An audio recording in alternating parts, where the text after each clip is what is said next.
So that's why the Asian ladies love going to Costco. That's your opener? It was good. I couldn't think of anything else, and I was like, "Oh man!" Oh. I let Robyn do the intro this time, and this is what she says. That she immediately goes to the Asian woman route. Also, we were having a great conversation beforehand. He was going, nom, nom, nom. And I was going like, oh, what are you eating? And he's like, cock. And I'm like, oh, well, from where? Where do you get your cock? Who's your cock dealer? And he's like, Costco. And I'm like, is that why all the Asian ladies between 50 and 60 love Costco? Listen, it's not just the Asians, okay? It's every woman goes to Costco to get their pickled penis. Oh, every woman. But my favorite, like, business fun fact that I learned in school, and I know you learned in school, is that, like, the target demographic for Costco is specifically 50 to 60-year-old Asian ladies. Like, they explicitly say it.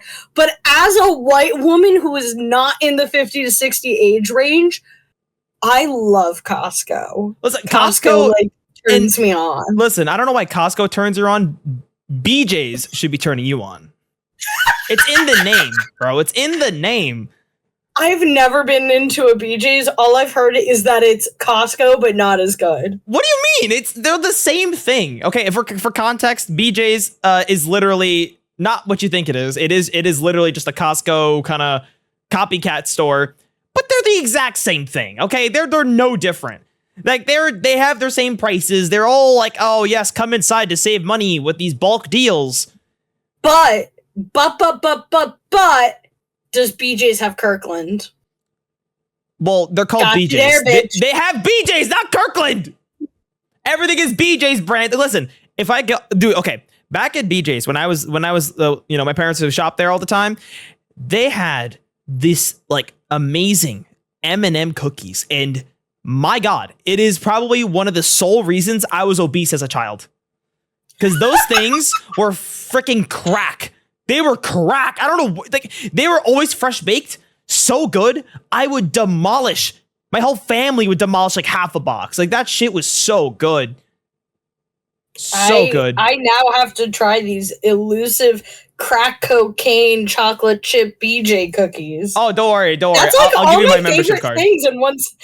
Yo, BJ's membership. BJ's membership. Oh, you want to? Okay, so my dad, so my parents, they wanted to finesse Costco a bit because they didn't want to buy their own membership. Okay, because they already have a BJ's membership, but they still wanted to go to Costco. I think I know the exact thing you're going to say because I think my mom did the same thing. But continue. Yes. I think I know. I think we're on the same page. So they went to our neighbor, and he goes to Costco. Now, mind you, he looks nothing like my dad. But my dad's like, give me your card. I'm going to go walk into Costco. Mind you, like, I'm an Indian guy. Okay, and our neighbor's also Indian. But he's like a darker toned Indian than my dad. Like, my dad's a light-skinned Indian, okay? He can pass as a light-skinned, like, man.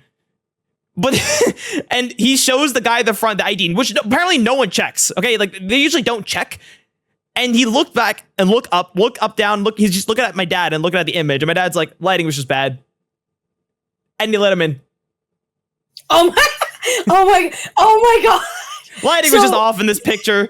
That is hilarious. You know, my mom couldn't get away with that because she did borrow my uncle's Costco card for the longest time. This was before they required pictures. But the moment they required pictures, she knew she was cooked. Like, what was she going to do? Was she going to go up there and do the same exact thing, walk up to the Costco person and be like, lighting was bad? And they're like, you are a totally different gender and your hair's two different lengths and colors. Yeah, like I said, lighting was bad. Like, guys, listen, the photographer messed up. That's all you gotta know.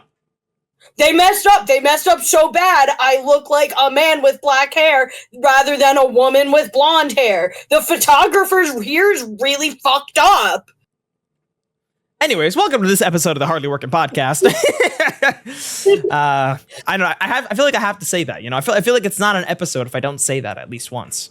You know, I know we tried something new with just hitting record and, you know, you saying something racist, but It's not racist. It is statistics. These are hardcore facts. Facts. That is so racist, Medz. That sounds like something like Trump would put on a t-shirt. It's not fact. It's statistics. It's not racism. It's statistics. Guys, it's not God, racist. I can't fuel his campaign. I will shoot myself. You know what? I'll sue him. I'll sue him if he steals from me. I'll come for your ass. Your ass is grass. Oh, speaking of which, okay, I kind of want your opinion on this. What are your thoughts on the Mr. Beast situation? So, have you kept up with that? I've heard little inklings of stuff, and I even got something on my recommended from someone claiming that they worked for Mr. Beast and that he's a bad person. I didn't watch the video because I'm I don't want to be involved in this. Keep that on that side of the internet over there. Really? But I do know he's in hot shit for a lot of different things. Oh yeah, no, it is the Mr. Beast crucifixion era. Seriously, people want him. His most recent video had a 50% more dislikes than normal. It was literally the likes and dislikes were even. And for a Mr. Beast video, that is unheard of. That's bad. That's it's that's practically being canceled. It's not a typical ratio, but is the equivalent of being ratioed for Mr. Beast. Oh yeah, and personally, I'm gonna say this right now. I've already thought about making a Mr. Beast response, talking about the whole situation, and because I kind of worked there for a week. I mean, I was there for a week. Yeah, you had the internship. Yeah. It was a little internship test run, so I have an idea of what actually happened. I had a somewhat of a glimpse of what the work culture was like, so I have a decent, interesting perspective on it because.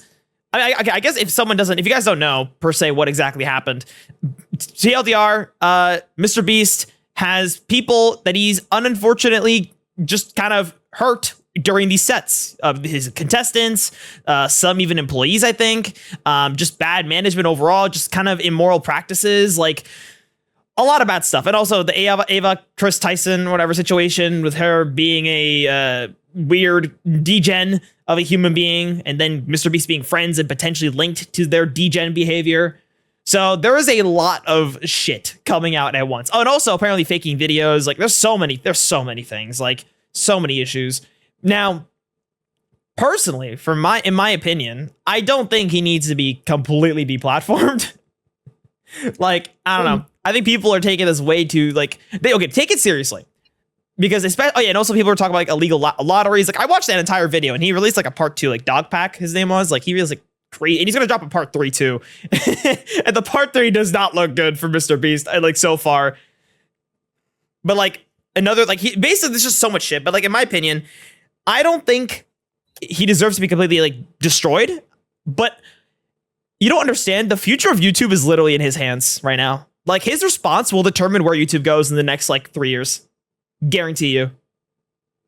I could see that because it's when you have one of your biggest YouTubers under such major scrutiny, and this is me speaking as someone who has not watched the videos, has been actively trying to avoid figuring out what this drama is, and I still know a little bit about the hatred, the degenerate situation, and the faking, as you were saying, and I haven't even watched all the content yet.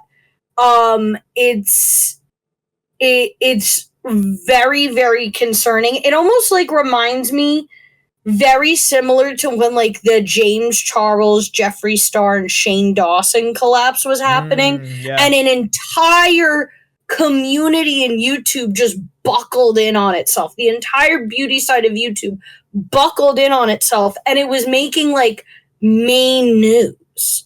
But in this case, Mr. Beast isn't just a representative of one side of YouTube. He's does so much for YouTube. Debatably, he is a good chunk of YouTube. He is the golden child. He's literally the golden child. Exactly. So it very much is like a really do or die situation for YouTube right now, because it's like, not do or die, but like depending on how he responds, right? Like I talked about this with my friend. Like if he responds really badly, like right now his response has not been good. Like people on his like team have been saying shit like without backing anything up in defense of Mr. Beast, not addressing the actual allegations, the big ones, and then you know, not to mention like Mr. Beast sending out lawsuits like it's left and right, and you know, sending a cease and desist to people. So it's like there's not a good response right now until if he makes a response video, and if it's on the main channel, big balls if he does that. But like it would probably go into second channel. But like if he makes a response video and he like denies everything and all the accusations are actually bogus, like he puts up receipts saying like this is all shit, you guys are lying, then YouTube is going to say the same. But if he, which I think this is going to happen, he's going to own up to it. Like he's going to own up to it. I think this is all real stuff. It's too, a lot of the stuff the guy brought up in that video was kind of negligible. Like I thought it was kind of like pointless. Like I didn't think it was really valuable to like bring a whole hit piece on him, but a few things I could see why. And you know, especially this follow-up video he did. That one was like a really big drop, like a nuke he dropped. Like he had basically interviewed a guy who used to be a writer for Mr. Beast in the beginning. And the guy was like, bro, the guy was emotionally traumatized, apparently. Like I thought he was just playing it up at first, but the more he kept talking about it, I was like, you know what? I could see why this could be like very traumatic to you. Like, well, so like, what is some of the stuff the employee went through? Because I think that was the video that was recommended, and while I don't want to totally rip on the video, I do want like a little context of what he said, because part of the reason why I didn't click on it was because I'm like, well, production's always shit. Being in the production industry always fucking sucks. Like, what happened to you? Is this like, oh, you couldn't take the heat in the kitchen, or is this Ellen DeGeneres 2.0? Oh, so I would argue that it's definitely a bad situation, but I don't think Mr. Beast was fully like I wouldn't say he's like 100% responsible, but he should take a big chunk of it, you know, because he's the one who's managing the team. Basically, they did this video called like I think 100 hours in solitary confinement, and they needed someone to stay in there that's entertaining, that's like, you know, fun to you record. And they chose the employee because he was a writer, and also like he's been told multiple times that he would be in videos, but he would always get cut. And he's like, oh, there's a whole video on me. Hell yeah, I'll do this so I can get some, you know, get some clout, get some attention to, you know, what I do. So he has to sit in solitary confinement for like 100 hours, which is like what, 3 days, 2.5 days. Basically, like, yeah, he has to like do this challenge. But like he genuinely was, because apparently he was already in a bad spot mentally. So being in this challenge just made it worse, because first of all, it smelled like shit apparently, because they gave him a bunch of stuff like ice cream machine, like popcorn machine, but it all went moldy because it couldn't get cleaned.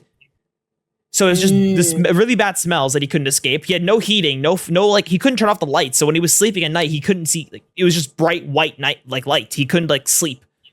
So for 3 days he didn't sleep, and like just completely just basically tortured. Like the guy was just tortured, and like he was like literally like in shambles after he got out of it. Like, because of just how like little, and also the team was like, hey, yeah, you could just stay for a couple more hours. You'll be fine, dude. Like they basically like kind of coercing him into stay longer because he wanted to quit multiple times. So it was like, that is bad. And it makes me think a lot too of the state of reality TV. And this is sort of the side of the internet that I'm on, where a lot of contestants on like Love is Blind, and I know definitely Love is Blind. I'm not sure about Too Hot to Handle, but like various like Netflix reality TV shows have reported like instead of giving them water, they only give them alcohol. They starve them a little bit in order to make it easier for them to get drunk. They leave them together for long periods of time. If someone says that they want to leave the set, they threaten the contract and say that they owe them millions of dollars if they do. And I think there's an element where on the production side, I get the desperation to get the content, but that should not come at the cost of ethics. If, like, If someone says no, it's no. If someone does not want to record, you respect that. Oh. Do not coerce them. Do not push them. And if it is a physical safety issue, it's not good content. Straight up, if you have to put someone's life at risk for content, your content shit. You deserve to be disliked, and you deserve to be slapped around by the people around you. We're not the fucking Romans throwing our prisoners in the Colosseum watching them be eaten by tigers. We're like beyond that. Figure it the fuck out. You know what? It's so funny you say that no means no, because apparently in their employee manual, they had a section, right, where it says, no does not mean no. Yeah. And again, I don't know. I don't know if it's truly real, but again, this is in the second part of that guy's video. The whole point of it was like, let's say, for example, they want to do a video where they're like, oh, we buy everything in this store, right? So you have to call a bunch of stores to see which store will let one dude buy every single item in the store.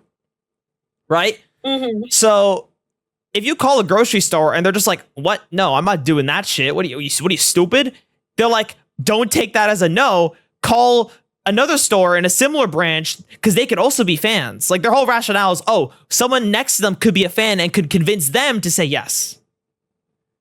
So it's like that. I get where they're going with that, but at the same time, it's like that's just like very, very manipulative. Like very manipulative to do that. But I get it. It is, and I think yeah. You could always ask another store and ask them to do it. Why do you have to ask another store to convince them to do that? And it's like, stores I respect a little less because they are a conglomerate. They can afford it as long as the employee and customer safety and livelihood is not at risk. Who fucking cares about a store? Yeah. But when it comes to like people, especially like there's so much research on how solitary confinement fucks you up and how it alters the minds of prisoners, and a lot of people trying to push legislation to get rid of solitary confinement, citing it as like human torture and cruel and unusual punishment. Like, why would you then use that for content? And it's just like, and I think about like other YouTubers that we've called out for this same shit. The Paul brothers being like probably the first one that comes to mind. Why do we call out the Paul brothers but not Mr. Beast? Yeah. I again, like, I know, like, I can imagine how it got to this situation. I can really imagine how it got this bad. It really was, because this is another allegation. He had a sex offender on the team as a manager. And obviously he knew. And the guy even had a nickname. His name was Delaware. Okay. Do you want to know why they called him Delaware? Because he couldn't go to Delaware no more. With a sexual assault charge on him. Or he's literally he's a registered sex offender. Yeah, it's one thing if you don't know, you could sit there and be like, yeah, do the research. It's one thing if you don't know. It is a whole ass another thing when you do know. Right. But apparently Mr. Beast knew, but the only reason he let him stay was because he had results for like the team. Like he would get things done like immediately. So that's why he stuck around. So like I understand CEO brain, like you want the top performing top dogs, like if you're doing sales or something like that, you want the biggest alpha male that knows what they're doing to bring in the money. I get that, but sometimes you gotta let your morals kind of take over, especially when they're hanging around other people with an active thing. I don't know. Again, there's a lot of allegations. There's so many that it's insane. So yeah, again, I can imagine where it went and how it got this bad. I think Mr. Beast, I think the guy in the interview in the video said it best. He's like, Mr. Beast has just become a product of the industry. He's become he's become that perfect YouTuber, so he has to fit the mold of what the industry wants. Bigger, better videos, more intense, more crazy. Like that's what people want to see. And for him to get that to that scale, he had to make an actual business. And now literally his entire channel is like, it's funny to me too. It's like this whole thing has just become TV again. YouTube has just become a TV show again. Like Mr. Beast went from like, normal YouTube video to like basically just running a TV show with the YouTuber budget. Yeah. So, which is still pretty cool. I respect that. I like that way he went. But I think it's really cool. But like, obviously, you also got to put the same checks and balances in place to prevent stuff like what happened with him to happen to other people. You know, like you can't there's got to be some level of like safety measures put in, because I don't think they delved into it too much, but like they even said like, oh yeah, there was even like in the Olympics video they did like an Olympics video with with like one person from each country doing a challenge, and like even the set of that was like not even tested. People got injured on that set. Like the contestants got like injured on that set because they didn't test it before they actually filmed it, because it was built last minute. Yeah. Like, yeah. So it's like, that's if testing things and rehearsing and testing like safety features and depending on what you're doing, and like seeing a lot of what Mr. Beast does, getting permits and getting like inspections done on what you're doing, if that is not a part of your production cycle, you don't deserve to produce. I hate to be like so blank slate about it, but it really has to be like that. There's nothing that frustrates me more when people excuse safety issues, hiring bad people, hiring bad or having bad product, and doing different terrible things, and they just sit there and be like, well, we had to get the content out, we had to do the video. Well, it's a shit video. It's a shit video because you had to hurt people, hurt things, destroy the environment around you to make it. That's not cool. That's not Gucci, fam. That's loser shit. That's loser shit. You want to know something? So this is where I really think that Mr. Beast has gotten too far with trying to be like Elon Musk. I don't know. Like, he obviously loves Elon Musk. Like he's like, you know, respects the guy. You know, he likes the guy. He relates to him. You know, and he's doing the same things as Elon Musk has, like overworking his employees, not being safe to their consumers, breaking things, and, you know, not being held accountable for it. Like, he's literally following in the steps of Elon Musk. And I'm like, bro, like, if he keeps doing that, I feel like he's gonna become Elon in the worst ways possible. You know, like, again, Elon's a, you know, what he is. You know, dude's a billionaire, but like, I feel like to be a billionaire or to be like rich like that, you sacrifice a lot of your personal self and your humanity, I feel like, in a way. And I think Mr. Beast is like inches away from selling his soul to the YouTube, like the billionaire gods. Yeah. So. And it's such a shame that it often ends up like that, because it's like, I feel like there's so many good things people can do with money, and instead they choose to use that money to hurt the people around them. And it's like, not to have an eat the rich moment, but honestly, eat the fucking rich. And it's like, especially at my day job, I deal with a lot of rich people, and I see their attitude. There's a lot of things I'm not allowed to do because I have licenses that are on the line that allow me to have this sense of knowledge, but the license has its limits. Like, I can't give advice to people. I can't give guidance to people. And every once in a while, I'll get a person who demands advice out of me, and they'll say, like, this is bullshit. You should help me out. You should do this. And I will have to sit there and be like, so what I'm hearing right now is me being able to live with a roof over my head, some semblance of food, and a bed to sleep at night is not as important as you having a little cottage for your au pair in the backyard. Like, really? Get fucking real. And that's what I say. That's my mentality when I hear stuff like this, or stuff with Elon Musk, or stuff with Jeff Bezos. People's livelihoods are more important than you having your 47th yacht. Like that, you should be prioritizing the people there and then buying a yacht once they're all taken care of. But you're not taking care of your people.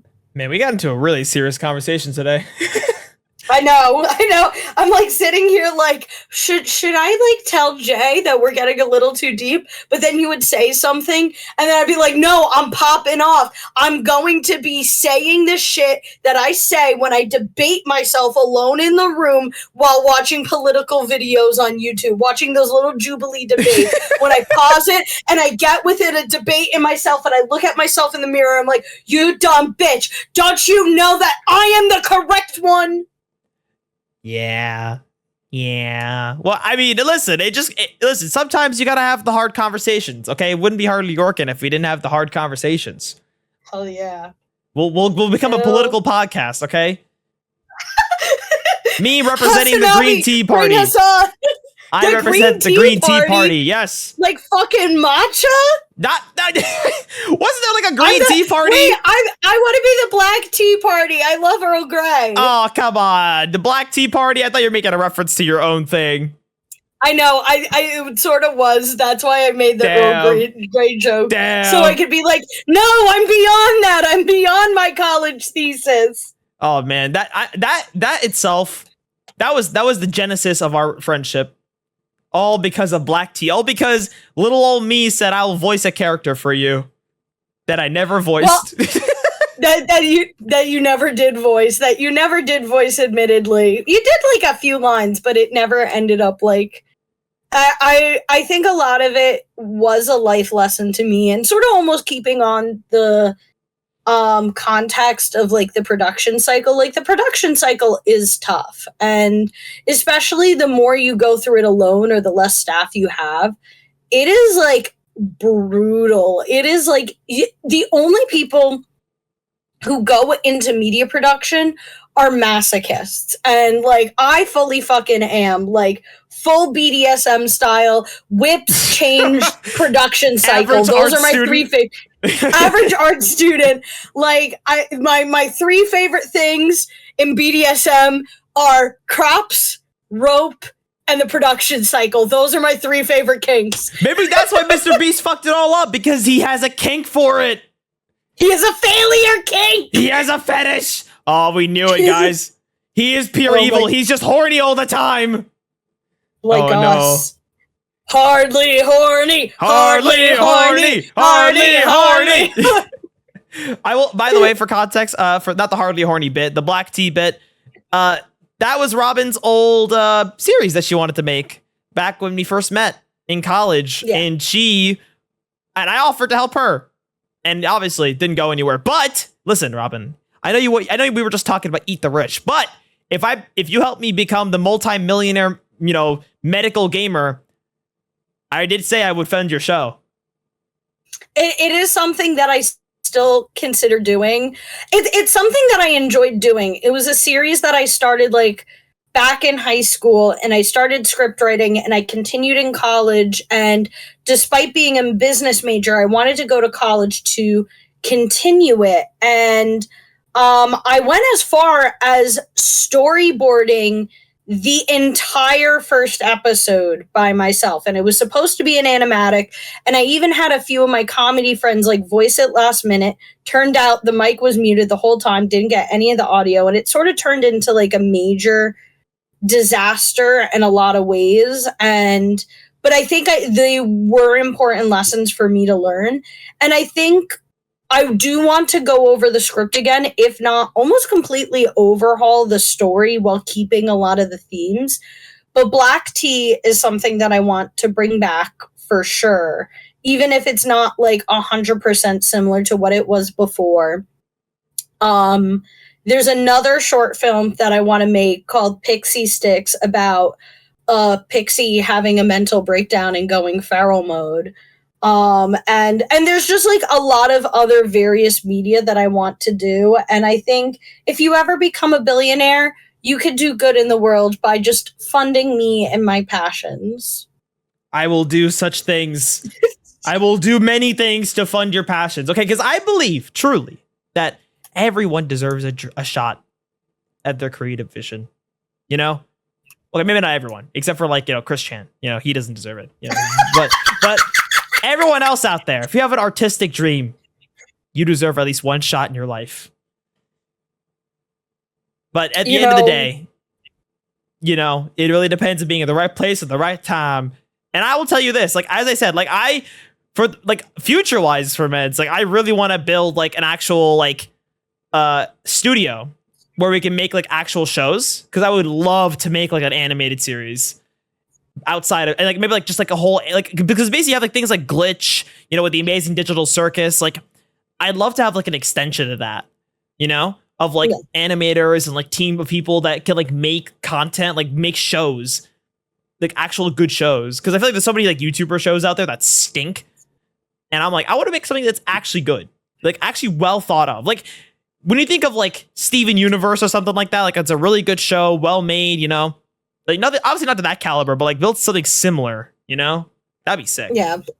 I think there's a lot that there's a lot that I like to do in a silly, goofy sense, but there's also a lot that I like to do in like a more of like a higher artistic sense. And I think both have their place. Like, you need to have your Tarantinos, but then at the same time, you need to have your Tim Burtons, and at the same time, you need to have like your fucking shitty directors. You need to have your rooms, and it's just like, and ultimately, it's what the audience ends up gravitating to. Like, one of my little favorite internet fun facts is that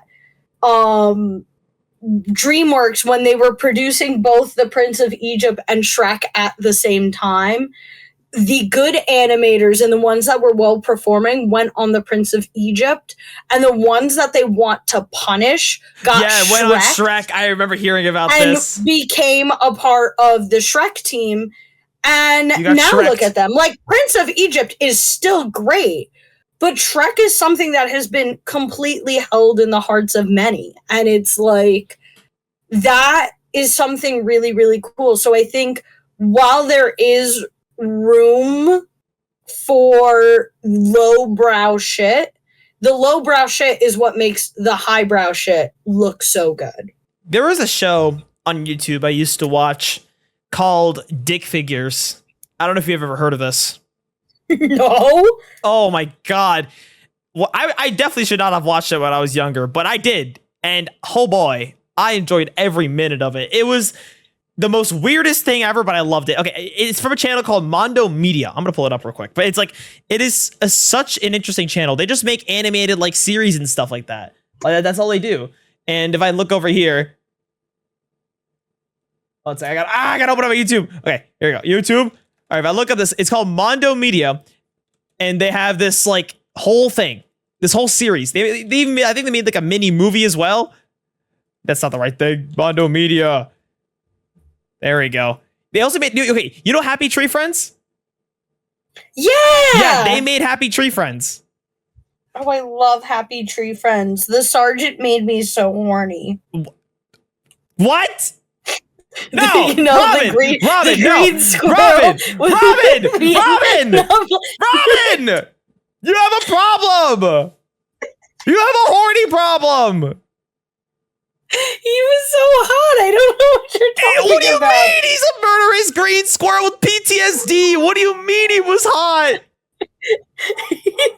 My poor dog's being triggered. I don't know if anyone hears her. Yeah, I heard that dog. That dog is like, bro, what the fuck is wrong with you? That dog is calling you out. There's something about traumatized men I just love. Something that just, I sit there and I'm like, I can be your safety, baby. No more Vietnam War flashbacks while I'm around. Nah, are you okay? So you know they've been recently doing like, they've using like ecstasy and shit, like LSD and stuff, like mushrooms to like treat people with PTSD. Are you saying you basically give veterans and people with PTSD crazy trips? Yeah, I give them manic pixie dream girl syndrome, and it fixes everything. You know what? I can see that. I can see I literally get told all the time that I'm a manic pixie dream girl, and I'm like, good thing I'm also a fucking nightmare! What even is that? What is a manic pixie girl, whatever you said? So, a manic pixie dream girl is a literary trope where in like a movie, there will be like a depressed, sullen guy who feels like he has nothing good going in life. There's nothing magical in his life to motivate him. But then all of a sudden, he comes across this girl one day who's just full of life. She's a free spirit at heart. She's young, she's youthful, she's childlike, she's giggling, she's smiling, and her positivity just rubs off the male love interest. And a lot of times this is used in like a very like sexist way where the woman has to fix the man. But like my favorite like ones are where they sort of like flip the trope and like the manic pixie dream girl sort of like figures out that the guy is using her and is like, what the fuck is wrong with you? Or like the manic pixie dream girl isn't as positive as she seems, or so on and so forth. But in general, that is the trope. It's like this super positive, bubbly girl, often goofy and awkward. A lot of people say that the manic pixie dream girl is sort of autistic coded as well, where they're sort of oblivious to social situations. They tend to be a little dumb, a little ditzy. But overall, it's the effect on the man and him like having all this positivity in this life because of a dumb ditzy girl. Interesting. So that's what you are. Yeah, that's literally what everyone tells me, because I keep dating like sad, depressed, sullen men and bringing them back to life, and they're like, you really are a manic pixie dream girl. And I'm like, good thing I'll also make you want to blow your brains out. Just give it a few months. Hey, listen, if you're a sad, depressed guy out there and you love Robyn, come on over. Give her a call. Her number is going to be in the description right next to that subscribe button if you haven't clicked that already, okay? Yeah. Or it's next to the 5 stars. It'll only appear on Spotify. It'll only appear if you click on it. Yeah, subscribe or give us 5 stars. And give us 5 stars on Spotify. That's the only way you can do it. Yeah. So you better do it, or else Robyn's not going to show you her honkers. Okay, sorry guys. I give really good head, I promise. She'll take you to BJ's and give you a BJ. There you go. Yeah! BJ's in the BJ! And then she'll take you to get a Costco hot dog. Yeah. Yeah. Yeah. I like how before this call, we were like, oh yeah, let's make sure we have a nice, interesting topic to have for our video. And then we ended up just getting serious about the Mr. Beast drama and like just drama in general. Well, so then, since we're not going to talk about the one topic that I wanted to talk about, can I talk about the other topic that I want about? Because it's as equally horny as what we're talking about already. Oh, God. Sure. I feel very strongly about this. Yep, ready for this hot take. This is my hot take. Fuckable should just be a more general compliment. Like, you should be able to go up to your local coffee, like your little Starbucks, get your coffee, take a sip, and be like, you know, you did a good job on this one. This is a really fuckable coffee. Like, it should be a general complimentary term. Okay, wait. Because I'm sick of not being able to say it. Okay, so you're saying it's a fuckable cup of coffee.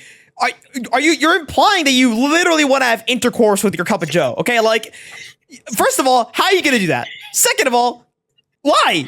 Why do you need to say that? Just say, thanks for the coffee. This is so good. But saying fuckable piece of, like it also depends on how you say it. Like, are you saying like with a growl, you're like, oh, this is some fuckable coffee? Or are you going just like, man, this is some fuckable coffee, you know? Or just very lusty, It really depends on the mood. It really depends on the mood. Like, if it's like a pretty good coffee, like a solid coffee, like a cute little coffee, you sit there and you're like, you know what? This is like fuckable. Or sometimes, like, if it's really good, you sit there, you sip it, and you're like, this is fuckable. Okay, listen. If you're at Starbucks, right, and you order the coffee and you think it's a fuckable coffee, now does that fuckableness transfer over to the barista that had currently made that coffee to make it so fuckable? Yes, it is. The fuckableness can utilize the transitive property. Even if the entire, even if the barista was literally just like the Shrek serving you the cup of coffee. Dude, if they make good quality coffee, they deserve to be fucked. Like, is the scenario that made me come up with this idea. 2 days ago, it was the end of the day. A guy comes in to resubmit his paperwork, and normally people totally half-ass it. I look at it and I'm like, I don't feel like arguing with you, and I stamp it in. But this guy, he came in and his paperwork was done correctly. He gave us everything we asked for, and he topped it off with a detailed, on-brand cover letter. When I tell you that paperwork was fuckable, that paperwork was fuckable. And so was that man by the transitive property. I would have fucked him to thank him for doing his paperwork so well. Right after, why didn't you just slide him your number? Boom. You would have been the ultimate fucking smooth woman right there. Because a little something called the law stops me from doing that, unfortunately. And having money is nice. So unless he's like willing to cover up the fact that I fucked him for doing good paperwork so I don't get fired from my job, unfortunately, I can't fuck him. And if he's listening to this podcast, I guess just so you know, your paperwork is fuckable and so are you. Maybe and hit me up after otherwise. Hear that? This episode, I'm just giving everyone the playbook on how to get in my pants. Straight up, just be depressed and do good paperwork. Done. Consider it done. Consider it done. I'll get it notarized. Woman. I'll get it stamped. I'll get it licked. I'll do anything to make this licked. You know, you gotta seal it, right? If I'm getting an envelope, I gotta lick the sides of the paper. What do you think? What do you think I mean? I love licking envelopes. What? How? How do you have this many quirks as a human being? It tastes like maple syrup. Like, literally, in the character creation scene when you were born, they literally flicked every weird debuff stat they can throw on you. They just hit the randomized sim for like 47 times and then just stopped and went with whatever they had. Bro, God really just played a roulette on you, like, for real. And I feel like this isn't even scratching the surface. This isn't even scratching the surface. This is just the stuff that could possibly not get me fired. Possibly. Very possibly. Yeah, gosh, you're such a goof. We never even explained what we're doing today, and it's 40 minutes into the episode. What? We've been talking for 40 minutes? Jesus Christ. Time flies, man. See, that's why we can crank these out, guys. Literally, this is just us. This is unadulterated us. The whole reason this podcast was made was because when Robyn and I hop into a call and work together, this is what happens. These are the conversations. Yeah. You don't know how. There's been so many golden conversations that have not been recorded because it's purely how we are. Oh my gosh, don't even get me started. That one, conversation I had where I'm, dumping out my trauma about my ex, and your buddy is, playing racing Roblox or something, and he's like, man, that sucks. I still have nightmares about the fact that we didn't record that or it, didn't successfully take. That was so fucking good. We would have went viral for that shit. Too bad. All it is now is a distant memory for us. And maybe not everything needs to be viral. And that's coming from a YouTuber, okay? Sometimes it's good to have those moments for yourself. Keep the cherished memories to yourself. Everything needs to be monetized. If it's not for profit, it's a waste of time. How can you be both feed the rich and capitalists at the same time? This does not compute.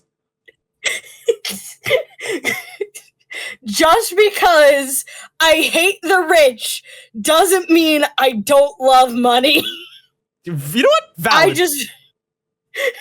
I'm just mad that they have it and they're not using it right. And I want them to give it to me so that I can use it right.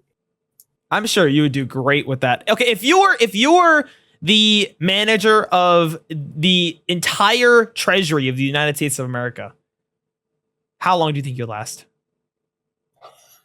I would probably piss everyone off because I would just be spending money. But then I wouldn't let anyone else spend money. Like if someone wanted to take money out of the treasury to buy like a political like little yacht to go on with their political friends, I'd be like, go fuck yourself. Or if they wanted to like feed the poor, I'd be like, fuck no. But then I would use it and totally redo the fucking infrastructure, fucking boost the education system, and I wouldn't let anyone else feed the poor, but I would feed the poor. Only I'm allowed to feed and take care of poor people. Like I would You just want to have mommy energy things. or something? Is that what you want? Yeah. You're like, I feed you my children. Come here, children.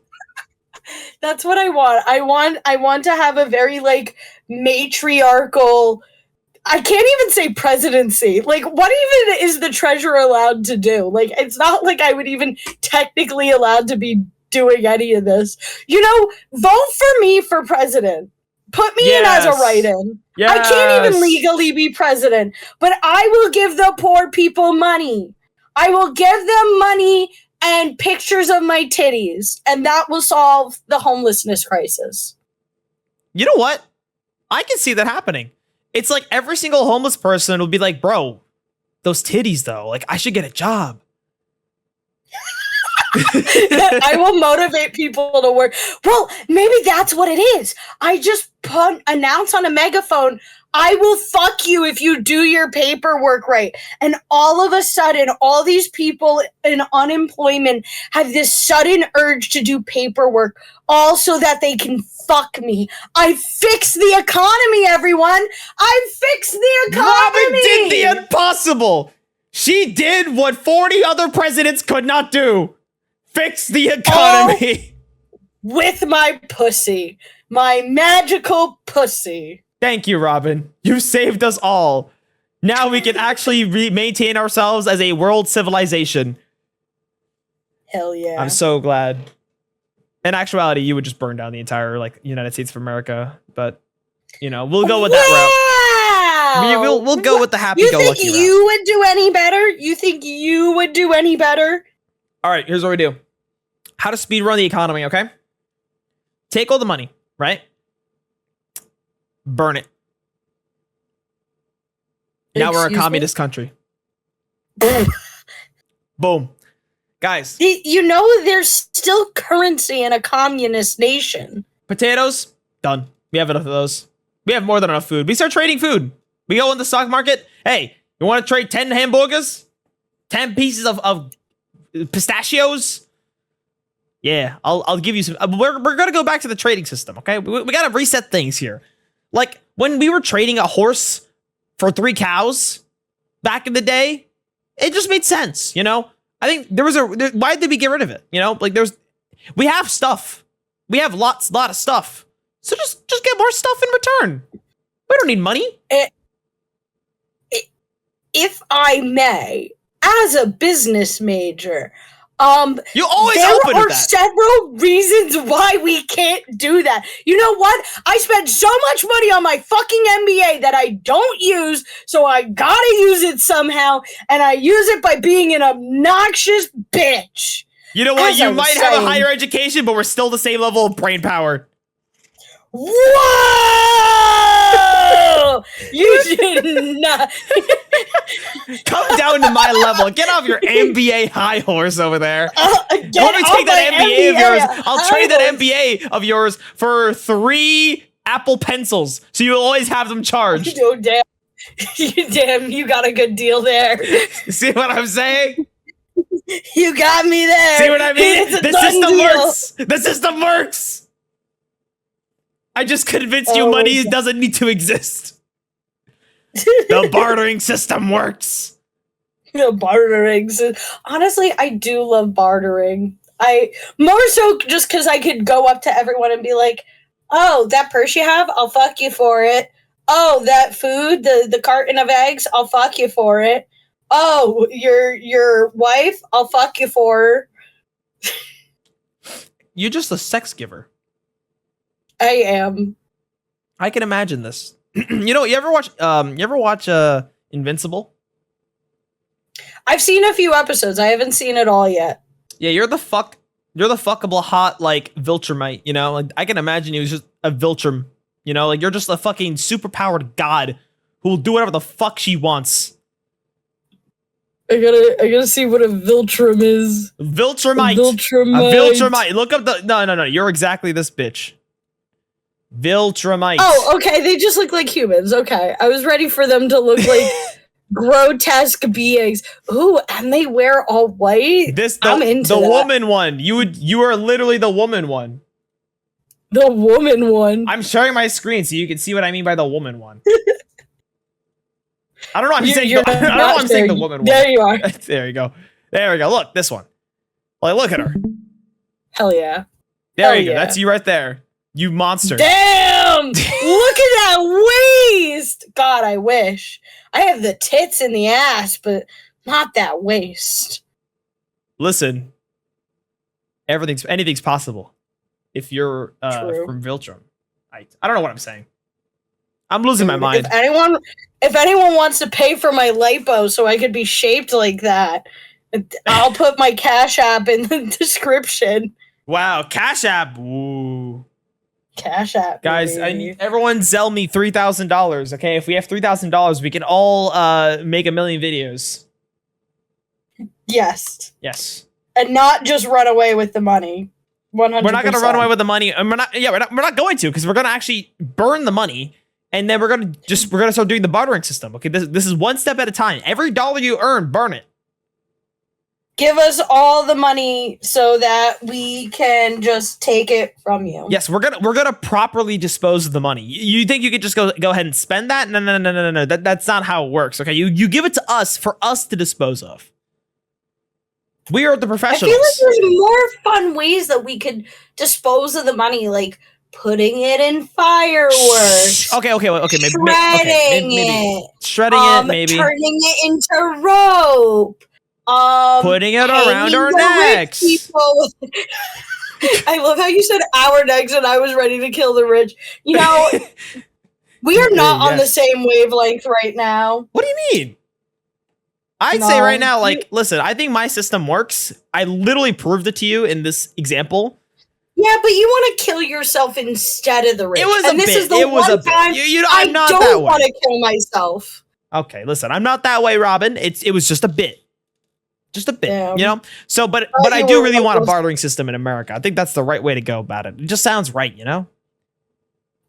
I think there are some issues with bartering with stuff like perishable goods.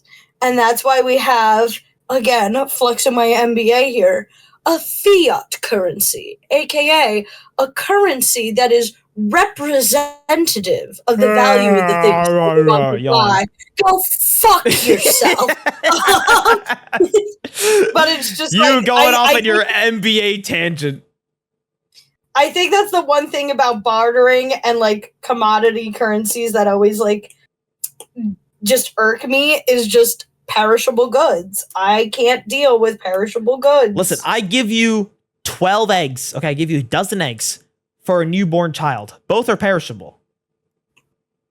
You did not just call a child a perishable good. Like, you're not wrong. You're not wrong. But you just called a child a perishable good? 12 eggs for one perishable good child. Very fair trade. That's what we're gonna name our YouTube child. Perishable good. Why does that sound like a Fire Channel name? Like that does sound like a really perishable brand right there, or unperishable brand. That's gonna be our family channel when we make a lab-grown baby. Perishable goods. Perishable goods. Also, so far, thumbnail looking spicy. I know. Look at my titties. Bazookas. Baboogas. I love what I love about having a counter at my day job is I just get to lay my titties on there. So I'll like go up and I'll be like, "Hi, good morning, how are you?" and just lay my tits on the counter, and I'll see like the other people on the side go, good." It's like, why does it feel like your tits are just attached to your desk? all the time. Because they're big and I'm short. Get taller, loser. Get tall? Damn. Get taller, loser. What? I understand that Lady Demetresque has changed the internet for tall women, has changed the game for tall women, and I respect that. But can we get some love for the short women with giant bazongas? Like, where's my representation? Nothing. Truffles from Chowder? Wait, why is that so accurate though? Hold on, let me pull up truffles real quick. We need to show you what truffles looks like. Okay, truffles. Oh, that's the wrong truffles. Truffles from Chowder. this Chowder. It's literally Chowder. No, she was like Chowder. Like she was like a fucking annoying, but yeah. This is literally you. I think this is pretty accurate. It is. I think that should be our Halloween costume. Oh, you dress up as Mungal, and I dress up as Truffles. But isn't Truffles like his wife or something? Yes. What? Do you want to be like fucking... I can't remember his name. Fucking Rada Rada. Oh, dude, I'll pull up his Rada Rada, man. Schnitzel. I always forget his name, but then there are two things that make me think of him. It's the Rada Rada, and the one time where like the big orange lady like captured him and like made him her little servant. Yeah, literally, like the Why whole is show there is a so Truffles good. Minecraft skin? What? Truffles Minecraft skin. Second Oh, on yeah. Yeah, they have everything. Okay, someone wants to be Truffles in their Minecraft world. Okay, let them be. Let the kids be kids. But I will 100% say this: like this is another idea we want, and leave the comments or engage with this video if you think you want to do this for us or want us to do this. We wanted to do a kids show tier list as well. So we'll see. I think a kids show tier list, and this will be on there. This will be S already. Oh, I fucking love Chowder. It altered my brain chemistry. Another one I love is Johnny Test. However, okay. I came to a horrific realization because of Johnny Test recently. What exactly? What kind of realization? So if you look, the two redhead girls are Johnny Test's sisters. Right. And in the show, they are obsessed with a guy named Gil. Okay. And I like putting Johnny Test on in the background just when I clean because the funny sound effects make my brain go bing bing. And I was like thinking about like a lot of my favorite dating sim characters or like a lot of the guys and girls that I like in real life. And one like aesthetic trope that I love is like tan skin with light hair or like blonde hair or white hair. And I was watching Johnny Test with an episode with Susan and like Gil and stuff like that. And I looked at the screen and I'm like, you're the reason why I'm into this. You should. I am a smart bitch with red hair into dumb people with tan skin and blonde hair. You really just wanted to be the Johnny Test girls. I did. Well, part of the reason why I dye my hair blonde and red is inspired from Johnny Test. Oh my God. I just didn't want to deal with the like ingrown roots. So instead of going from blonde to red, I go from red to blonde. That is one of the biggest reasons why I dye my hair like this. Wow. I didn't think Johnny Test was even capable of having this much of an impact on someone. It's one of my shameful pleasures. It is one of my major shameful pleasures. I loved Johnny Test as a kid. Oh, man. Love. I did definitely watch a lot of Johnny Test, but man, that show looking back was like, what the fuck was that show? Except I blew up Malaysia. Say that, but I unironically watch it all the time still. It's on Netflix. It's constantly in my continued watching. Sometimes I will legitimately sit down and watch Johnny Test. Other times I'll have it in the background while I work. I am a Johnny Test mega fan. You're a sociopath, but you know what? More respect to you if you love Johnny Test that much, okay? There could be worse shows. I will be real. There is worse shows out there. So, you know what? Johnny Test, I'll give you that. I'll give you that one dub. But something tells me... If you want more opinions... Yes! Let us do a childhood cartoon tier list. Let us do a tier list. I mean, we're going to do it anyways. Because we want to do it, okay? We want to do it. You already just heard us passionately talk about Johnny Test and how it shaped Robyn's life more than you would expect. So... It's a part of my lore. It is literally in your... If you had a wiki page, that would be there. It would be only because of my hair. Robyn Snyder was very much impressed by Johnny Test's characters, and one day decided, I want to paint my hair like this bitch, and she just did it. Yep. Yep, that's the story. Yep. You are Johnny Test's sister. Yep. I wish. I could only wish. What, you want a dog named Dookie as well? Well, I already have 2 dogs. I don't need a 3rd dog. Well, I'm saying if you were trying to be like Johnny Test, you got to take the dog too. If you want to be related to him, you got to take the dog. Dookie doesn't go nowhere. Such a stupid name. But I don't want some fucking dog sassing me. I'm sorry. No way, Jose. That dog was seriously the fruitiest dog I've ever seen on TV. He was the only functioning adult half of the time. That is true. He was the functioning adult. No, he was opposite of Scooby-Doo. Functioning adult. Exactly. Polar opposite of Scooby-Doo. Johnny Test was the Scooby-Doo of that show. You know what? That actually would make a lot of sense. I did like watching Scooby-Doo as well. And then having a video or having Johnny Test be there with the dog sidekick. Wait, blonde hair, dog sidekick. Same as Shaggy from Scooby-Doo. Boom. Just solved the entire Johnny Test lore in like one mind revelation. Big brain. Big brain indeed. But you know what? You know what else is big brain? You watching another episode of our podcast because we are done with this episode. I know, very weird, but we're already an hour in, so watch the next one.